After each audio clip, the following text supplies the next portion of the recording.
E Deus abençoe então as nossas irmãs. A gente gosta bem de chocolate, né?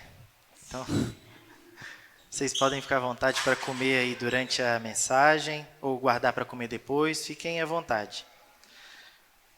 Eu quero ler hoje um texto longo, Mateus 27, do verso 11 ao verso 26. Mateus 27, do verso 11 ao verso 26. Eu escolhi ler na NVT, que é uma leitura um pouco mais fluida. E é a versão que vai passar aqui atrás de mim também. Quero aproveitar, a gente está falando de voluntários hoje, eu quero agradecer o Pedro, que sempre faz esse trabalho aqui para a gente, passando os versículos bíblicos, e mais do que isso, porque às vezes eu vou editar os vídeos depois, e eu percebo que, à medida que eu vou falando, ou que o William vai falando, quem está aqui, à medida que a gente vai avançando na mensagem, ele vai correndo atrás com os versículos, passando os versículos ali. Então, fica muito bom, fica muito cômodo. Parabéns pela iniciativa, viu, Pedro? Acho que ninguém mandou ele fazer isso, mas ele fez, e fica muito bom. Vamos ler aqui Mateus 27, de 11 a 26. Agora Jesus estava diante de Pilatos, o governador romano, que lhe perguntou: "Você é o rei dos judeus?" Jesus respondeu: "É como você diz." No entanto, quando os principais sacerdotes e os líderes do povo fizeram acusações contra ele, Jesus permaneceu calado. Então Pilatos perguntou: "Você não ouve essas acusações que fazem contra você?" Mas, para surpresa do governador, Jesus nada disse. A cada ano, durante a festa da Páscoa, era costume do governador libertar um prisioneiro, qualquer um que a multidão escolhesse. Nesse ano havia um prisioneiro famoso por sua maldade, chamado Barrabás. Quando a multidão se reuniu diante de Pilatos naquela manhã, ele perguntou: "Quem vocês querem que eu solte? Barrabás, que o versículo anterior disse que era conhecido pela sua maldade, ou Jesus, chamado Cristo?" Pois ele sabia muito bem que os líderes religiosos judeus tinham prendido Jesus por inveja. Nesse momento, enquanto Pilatos estava sentado no tribunal, sua esposa lhe mandou o seguinte recado: "Deixe esse homem inocente em paz. Na noite passada eu tive um sonho a respeito dele e fiquei muito perturbada." Enquanto isso, os principais sacerdotes e os líderes do povo convenceram a multidão a pedir que Barrabás fosse solto e Jesus executado. Então, quando o governador perguntou outra vez: "Qual dos dois vocês querem que eu lhe solte?", a multidão gritou em resposta: "Barrabás!" Pilatos perguntou: "E o que farei com Jesus, chamado Cristo?" "Crucifique-o!", gritou a multidão. "Por quê?", quis saber Pilatos. "Que crime ele cometeu?" Mas a multidão gritou ainda mais alto: "Crucifique-o!" Pilatos viu que nada adiantava insistir, que um tumulto se iniciava. Assim mandou buscar uma bacia com água, lavou as mãos diante da multidão e disse: "Estou inocente do sangue desse homem, a responsabilidade é de vocês." Todo o povo gritou em resposta: "Que nós e nossos descendentes sejamos responsabilizados pela morte dele." Então Pilatos lhe soltou Barrabás e, depois de mandar açoitar Jesus, entregou-o para ser crucificado. Esse é um dos textos mais comoventes da Bíblia, um dos textos mais comoventes da história de Jesus, porque é exatamente o julgamento de Jesus diante de Pôncio Pilatos, o governador romano na Judéia. E eu não sei se vocês também, à medida que a gente vai lendo, vão sentindo um incômodo, uma sensação ruim, porque nós estamos aqui diante de uma das maiores atrocidades, uma das maiores injustiças que já foram cometidas por nós, seres humanos.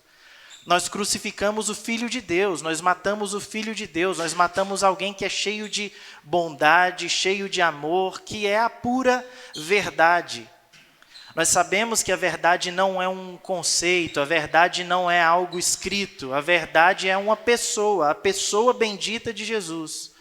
Mas nós estamos vendo aqui a preferência nossa, seres humanos, da mentira ao invés da verdade. João capítulo 3, 19 diz que a luz se manifestou a nós, a luz veio ao mundo, mas os homens amaram mais as trevas do que a luz.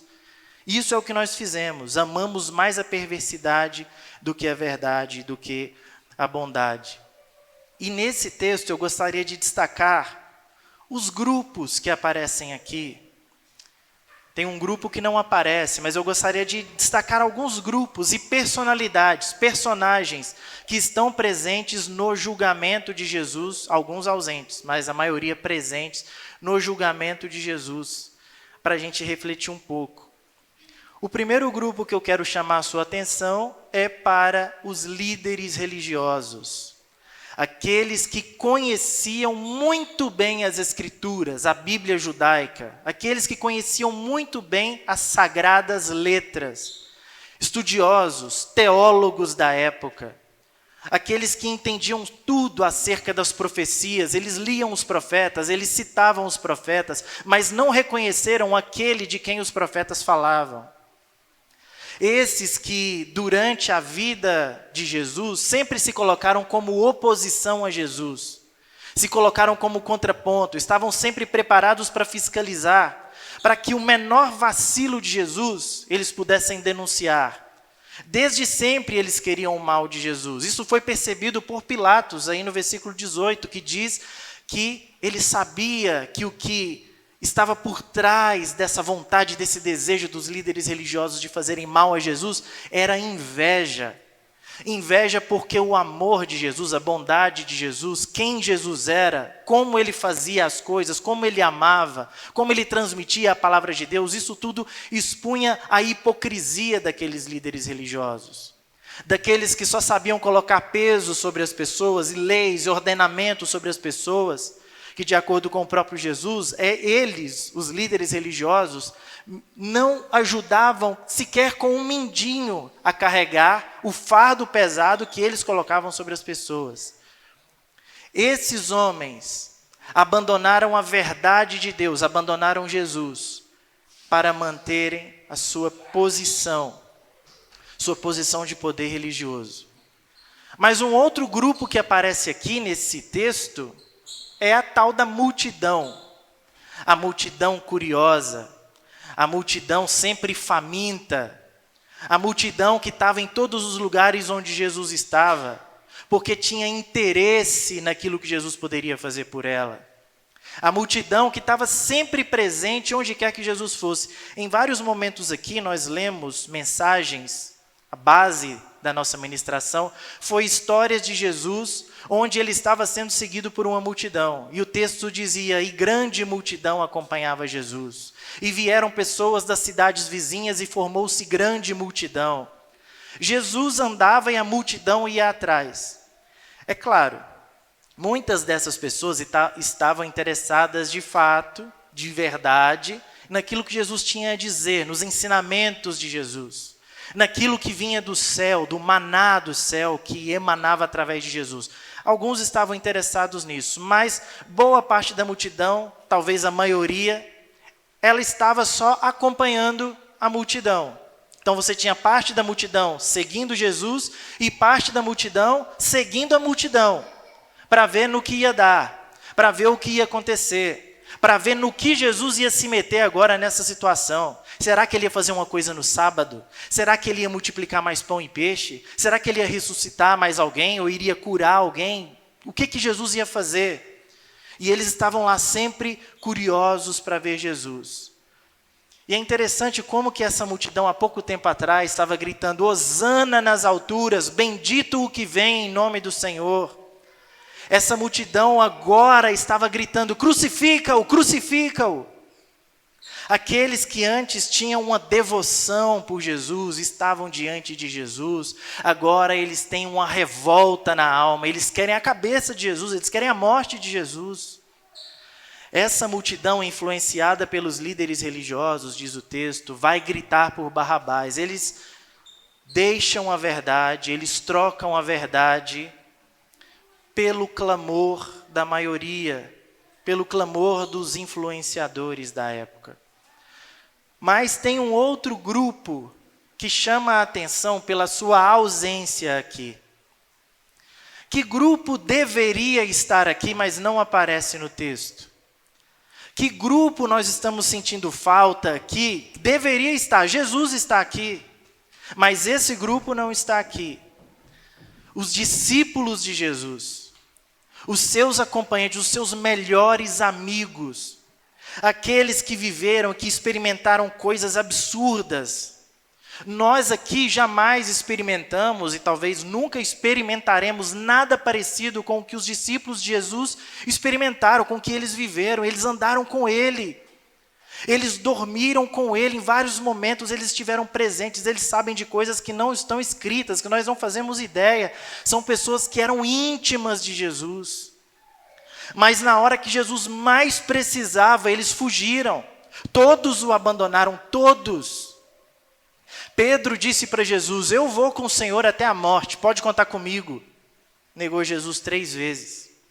Judas tinha uma função importante dentro do grupo de Jesus, ele era o tesoureiro corrupto, de acordo com o evangelista João, mas ele era o tesoureiro.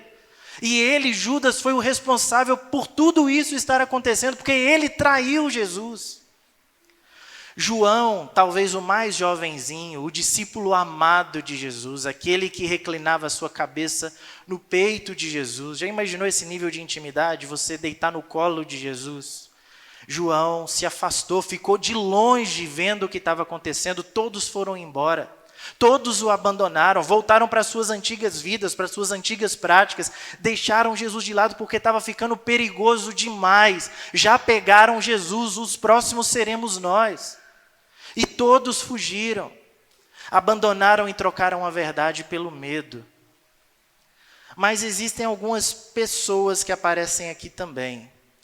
Uma delas é o Pilatos. Pilatos, governador romano, tinha um cargo muito importante. E é interessante, talvez pela experiência, não sei, mas o Pilatos bateu o olho em Jesus e pensou: esse cara é inocente. Não tem nada de culpa nesse cara.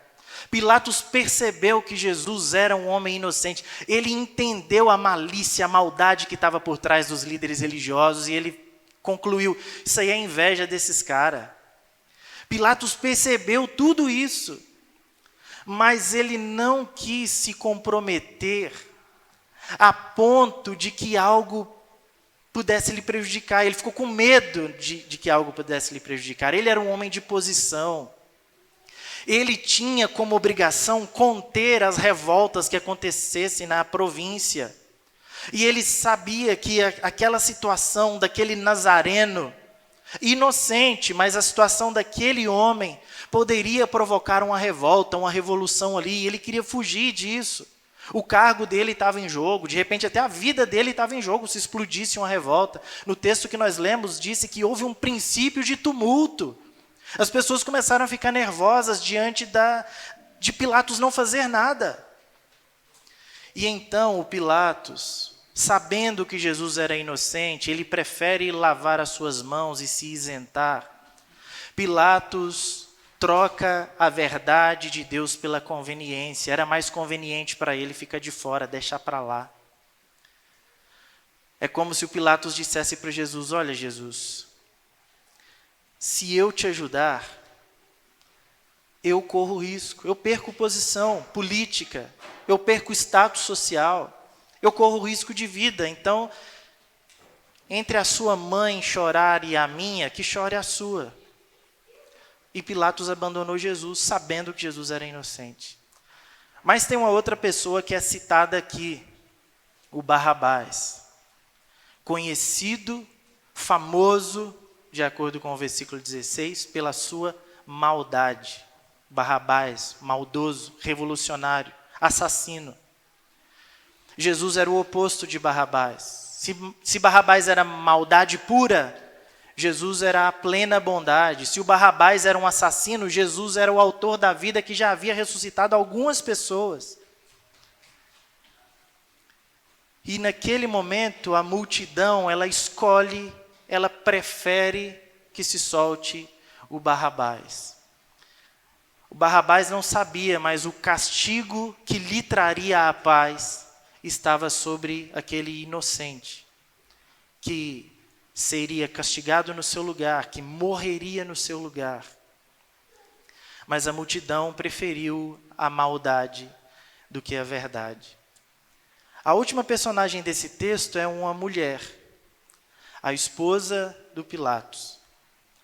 Ontem foi o Dia das Mulheres e eu estava pensando em como essa mulher é importante, como essa mulher, ela foi a única personagem de todo esse texto, de todos esses que eu citei, a única que foi sincera, que foi honesta com aquilo que acreditava. Porque o Pilatos, ele sabia o que era a verdade, ele sabia que Jesus era inocente, mas ele não agiu conforme a sua consciência, ele agiu contrariando a sua consciência, entregando Jesus para ser morto, sabendo que ele era inocente. Essa mulher não. Essa mulher entendeu que Jesus era inocente e ela fez algo para evitar que uma injustiça fosse cometida. Ela mandou um recado, era o WhatsApp da época, provavelmente mandou um servo, um escravo, dizer para Pilatos, enquanto o julgamento estava acontecendo, deixe esse inocente em paz, não faça mal a ele. Eu fiquei perturbada a noite inteira, sonhando com ele, como se Deus tivesse revelado para ela a inocência de Jesus. E chama a atenção porque essa mulher, diferente dos líderes religiosos, essa mulher não conhecia as Escrituras. Essa mulher não tinha conhecimento dos profetas, ela era uma mulher pagã, ela era romana. Essa mulher, diferente da multidão, não havia sido testemunha ocular dos sinais, dos milagres, das multiplicações que Jesus havia feito. Essa mulher, diferente dos discípulos, não era íntima de Jesus, ela não viveu próxima a Jesus, ela não o conhecia de perto, mas ela sentiu que ele era inocente e ela agiu de acordo com o que ela sentiu. Ela foi sensível ao que Deus revelou para ela e ela agiu para responder a isso que ela sentiu. Mas o resto da história vocês já sabem, não adiantou. O Pilatos, para fazer uma média com a galera, lavou as suas mãos e entregou Jesus para ser morto. Jesus foi crucificado. O que nós podemos aprender com isso? Eu quero, na verdade, te fazer uma pergunta. Quem é você nesse rolo de gente? A que grupo você pertence? Hoje, você é quem? Em que grupo você está agora? Você é do grupo dos líderes religiosos? Você está no meio da multidão? Você é um discípulo de Jesus? Você é a esposa de Pilatos? Você é o Barrabás? Você é o próprio Pilatos? Com o que você se identifica agora? Para mim, assim, a minha experiência é de que nós somos, no decorrer da vida, nós somos isso aí tudo. Uma mistura disso aí tudo. E parece que eu experimento momentos, né? Nós somos inconstantes e parece que nós vamos vivendo certos momentos que a gente se parece mais com um ou com o outro. Talvez hoje você esteja vivendo esse momento de deslumbramento com Deus e, nossa, Deus é maravilhoso. Deus é todo poderoso, Ele pode fazer alguma coisa por mim, Ele pode usar esse grande poder que Ele tem para fazer alguma coisa por mim, para me proteger, para evitar que eu passe por sofrimento. Deus pode me ajudar, eu vou acompanhar, eu vou ver onde isso vai dar. Eu serei como essa multidão, eu vou atrás desse Jesus, porque pode ser que algo seja feito por mim. Então eu fico de olho nos benefícios ou nas promessas dos benefícios que são feitas a mim, e é isso que eu quero, porque eu só tenho interesse, eu estou interessado em algo que possa me beneficiar, é a única razão pela qual eu estou com Jesus. Mas às vezes, nós somos, ou nós passamos por momentos que nós nos encontramos como os discípulos de Jesus. Nós estamos animados para servir, e nós servimos na igreja, e nós participamos de tudo. E nós ajudamos porque, eu quero servir a Jesus, eu sou discípulo de Jesus, e eu quero estar onde Jesus está. Então, no que tiver para servir, eu quero servir, porque eu já entendi que servir a Deus é servir as pessoas, então eu quero servir, eu quero me engajar. E a gente vai se envolvendo, e a gente serve aqui na igreja, e a gente serve lá fora, e a gente vai nos hospitais e faz visita, e a gente ora, expulsa demônios, e nós ficamos impressionados porque nós pensamos, gente, os demônios se submetem a nós quando nós oramos em nome de Jesus. E como os discípulos nós ficamos extasiados, mas aí bate o medo. Aí nós começamos a pisar no freio quando nós percebemos que esse envolvimento todo pode nos custar alguma coisa. Já pegaram Jesus, pode ser que me pegue também, pode ser que eu tenha que pagar caro também por seguir a Cristo. Eu achei que seria mais, era coisa alegre mesmo, eu achei que ia ser mais bênção mesmo. Não achei que eu teria que dar a minha vida por causa do Evangelho. Assim não serve para mim, eu vou recuar um pouco, vou voltar às minhas antigas práticas. Ou às vezes nós somos como os líderes religiosos, nós começamos a estudar a Bíblia, e nós vamos estudando e vamos nos impressionando com as coisas que tem na Bíblia, e nós vamos nos impressionando com as doutrinas, e nós vamos conhecendo cada vez mais, e isso vai enchendo o nosso coração, e nós começamos a nos sentir superiores aos demais, porque nós temos muito conhecimento bíblico. Nós somos teólogos, nós sabemos demais, nós conhecemos as Escrituras, nós conhecemos as passagens, os versículos, nós conhecemos os porquês, as explicações, nós sabemos de muita coisa. Só que por causa disso, esse conhecimento que deveria produzir em nós fruto de amor e de graça, esse conhecimento começa a produzir em nós vaidade. E nós começamos a medir as pessoas com a nossa régua, com a nossa vara. Nós nos tornamos a medida de todo mundo. Então, se você não é como eu, você é um herege. Porque é óbvio que eu estou certo. É óbvio que a minha tradição cristã é que está correta. É óbvio que a minha forma de entender essa passagem é correta. Você é o quê? Você é calvinista? Você é arminiano? Ah, não, está por fora. Certo sou eu. Eu sei de teologia, eu conheço, eu tenho a mente esclarecida pelo Evangelho, eu sei muito. Você não sabe de nada, você está começando agora. E nós começamos a nos orgulhar e começamos a não mais enxergar as pessoas. As pessoas para nós tornam-se debate, motivo de debate.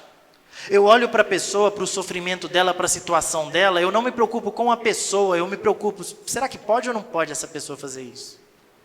Será que deve ou não deve essa pessoa ser assim? Eu não me importo mais com as pessoas. Tudo para mim vira debate. Eu quero ganhar, eu quero argumentar. Eu não posso passar por um post no Instagram que eu preciso comentar urgentemente. Eu tenho que entrar numa briga para mostrar quanto conhecimento eu tenho. Eu já vivi uma fase da vida assim. O André é testemunha disso, porque ele fazia parte do mesmo grupo teológico que eu. O André é sempre ponderado, tranquilo. A Mariana é testemunha do babaca que eu era. Eu ficava o dia inteiro gravando áudio para esse grupo. Debatendo e conversando e mostrando. E quando eu mandava um áudiozão bonito assim, que eu pensava, nossa, eu arrebentei nesse argumento. Aí dava aquela sensação, né, agradável, assim, de nossa, eu destruí ele. O que ele vai falar agora depois dessa argumentação que eu fiz? Babaquice, gente. Isso aqui é ser um fariseu, é ser um líder religioso insensível. Eu não estou nem aí com a pessoa, eu só quero ganhar o debate. Mas às vezes, queridos, e eu tenho a impressão que essa inconstância toda nossa, ela mostra que na maior parte do tempo nós somos Pilatos. Pelo menos é a impressão que eu tenho. Porque o Pilatos era aquele que sabia o que era certo. O Pilatos era aquele que tinha convicção, Jesus é inocente. Mas ele agia de forma contrária à sua convicção. Ele agia de forma oposta àquilo que ele pensava, aquilo que ele havia detectado em Jesus. E às vezes nós somos essas pessoas que sabemos o que é o correto. Nós sabemos o que é a verdade. Nós sabemos o que devemos fazer. Nós sabemos quem é Jesus e o que Ele espera de nós, mas nós não estamos dispostos a nos comprometer. Nós sabemos o que é certo a se fazer. Mas a gente diz, Se eu for viver o evangelho de Jesus no meu trabalho, do jeito que Jesus quer que eu viva, a galera vai pensar muito mal de mim, eu vou ser muito mal falado, vão achar estranho a minha forma de proceder. Se eu agir com a minha família do jeito que o evangelho diz que eu preciso agir, meus filhos podem não entender, meus pais podem não entender, meu marido, a minha esposa pode não entender. Se eu ficar chamando para orar, se eu ficar chamando para a gente meditar ou para a gente fazer alguma atividade, alguma coisa espiritual, nunca fiz isso até agora, vou começar a fazer agora, vai ficar esquisito, vou deixar para lá, vou mexer com isso não. Se a nossa igreja for viver de acordo com o que Jesus vivia, se nós formos nos sentar à mesa com pecadores como Jesus fazia, a gente pode pensar, vão falar mal da gente, deixa para lá, vamos fazer do nosso jeito aqui mesmo, porque nós podemos pagar caro a nossa reputação, o nosso status, o que vão dizer a nosso respeito pode ser algo contrário ao que nós queremos que digam, então não vamos fazer nada. E isso tudo revela a nossa maldade, revela o nosso pecado. E no final das contas, a conclusão é que nós somos Barrabás. Nós somos conhecidos pela nossa maldade. Nós somos conhecidos, infelizmente, pelo nosso egoísmo. Nós somos conhecidos pelas nossas práticas pecaminosas das mais diversas. Nós somos conhecidos pela nossa imoralidade. Nós somos conhecidos pela nossa mentira, pelo nosso orgulho. Nós somos conhecidos por aquilo que nos faz, que deixa claro que nós somos Barrabás. A minha vontade, o meu desejo nessa noite, queridos, para encerrar esse momento, é que todos nós, pelo menos por esse momento agora, que nós sejamos como a esposa de Pilatos, para que nós olhemos para Jesus e a nossa atitude seja: o Senhor era inocente. O Senhor não merece o que fizeram com você. Que nós olhemos para nós enquanto os Barrabáses que somos. Que nós olhemos para nós e nós digamos a Jesus: Jesus, nós é que devíamos estar nessa cruz. O Senhor é bom, o Senhor é inocente, nós somos os culpados. Nós somos os pecadores, nós somos os perversos. O que deve nos tomar agora é um sentimento que nos faz olhar para essa mesa e dizer: eu não posso, eu não deveria me aproximar desses elementos, porque eles revelam a minha pecaminosidade. Eles revelam o quão indigno eu sou, o quão maldoso eu sou, o quão Barrabás eu sou, porque Jesus deu o seu corpo, deu o seu sangue, justamente porque eu sou mau, eu sou cruel, eu sou Barrabás. Que nós agora nos posicionemos em atitude de contrição, de arrependimento diante de Deus, e que nós quebrantemos os nossos corações, e que sejamos transparentes com Ele. E assim como aquela mulher, que nós possamos agir conforme a consciência que nós adquirimos. Que a gente não viva como o Pilatos, que pensava uma coisa, mas agia de outra forma. Não vamos agir de acordo com a luz do Evangelho que já brilhou na gente. Se você puder fechar os seus olhos para nós orarmos. Deus Santo, nós somos indignos do Senhor. Nós somos indignos dessa mesa. Nós somos aquele perverso, malfeitor, bandido, homicida, egoísta, imoral, mentiroso. Nós somos essas pessoas de duas caras, que agimos de uma forma na rua e outra forma dentro de casa, uma forma na igreja e outra forma em outros lugares.